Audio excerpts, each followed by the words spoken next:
Hello friends, this is me Bhavna. Welcome to my YouTube channel law.com by Bhavna. Hope you all are doing well in your particular field. आज जो मैं आपके लिए topic लेके आई हूँ उसका नाम है कास्ट सेंसस। कास्ट सेंसस जो कि अभी रिसेंटली न्यूज़ में है। Caste, the word caste itself derived from the word casta, which means lineage, breed, race or kind. It was first used by the Portuguese in the 16th century. Ancient India में भी prevalent था casteism. Casteism 4 part में divided था on the basis of their work. Just like Brahmins who are involve in spiritual activity, that's why उन्हें ब्राह्मण्स कहा जाने लगा।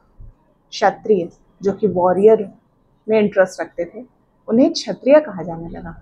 वैश्य जो कि ट्रेडर्स थे और बिजनेसमैन थे, उनको वैश्य कहा जाने लगा। शूद्र निम्न स्तर का काम किया करते थे, इसलिए उन्हें शूद्र कहा जाने लगा। इंडियन सब कॉन्टिनेंट में आर्यंस भी आए जो कि अपर क्लास समझते थे अपने आप को, और उन्होंने भी वर्णा सिस्टम को रेनफोर्स किया। कास्टिज्म और वर्णा सिस्टम वैदिक काल से चला आ रहा है। ब्रिटिश एडमिनिस्ट्रेशन में भी सेंसस कंडक्ट करवाया गया on the basis of the caste. They categorize the Indian population on the basis of the caste. Pre-independence में सेंसस, कास्ट सेंसस जो हुआ था वो 1931 में कंडक्ट कराया गया था।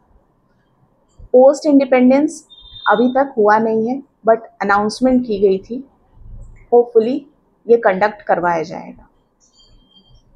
कास्ट, कास्ट क्या एक कोई लीगल परसेप्शन भी है इसका? जी हाँ, बिल्कुल है। Caste Article 14, 15, 17 of the Indian Constitution deals with this, and there is also SC and XT Act, prohibition of civil right, protection of civil right act. Article 14, 15, 17 main purpose इसका ये है to abolish any kind of disparity between the caste, to provide them equal reservation in order to uplift their position in the society, to identify the disadvantaged group and provide them equal opportunity and reservation. Mandal commission की report आई। मंडल commission की report में ये कहा गया कि identify the educationally and socially backward classes in order to provide them reservation and to uplift their image in the society. Central government के पास इसके power है कि वो इस पे सेंसस कंडक्ट करवा सकता है। It is provided under article 246 of the constitution, which is enlisted under 7th schedule, categorized as union list, state list and the concurrent list. Census, it's a part of the subject matter of union list provided under entry 69 of the 7th schedule. It's the exclusive authority of the central government to conduct the census and provide any step or take any step regarding that. उसके बाद pros and cons की बात कर लेते हैं। Pros and cons यानी कि advantage and disadvantage.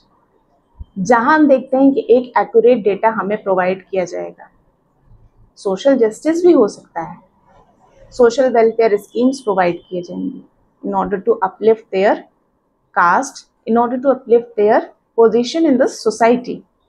दूसरी तरफ हम डिसएडवांटेज ये देखते हैं कि हो सकता है कि कास्टिज्म सोसाइटी में टिक जाए, आइडेंटिटी बन जाए, मिसयूज हो सकता है कि इसका इम्प्लीमेंटेशन करना थोड़ा रिजिड हो, कॉम्प्लेक्स हो। कास्टिज्म आज की बात नहीं है। कास्ट वर्ड बहुत पहले से प्रिविलेंट है इंडिया सोसाइटी में। It's the need of the hour कि हमें ये देखना चाहिए कि डिसएडवांटेज्ड ग्रुप के बेनिफिट के लिए हमें क्या करना चाहिए। स्टेप्स देखिए, सेंट्रल गवर्नमेंट क्या उठाती है, सेंट्रल गवर्नमेंट क्या करती है, ये अब देखना है हमें। होप कि आपको हमारा लेक्चर पसंद आया होगा. Do like, subscribe and share my lecture if you like it. Thank you.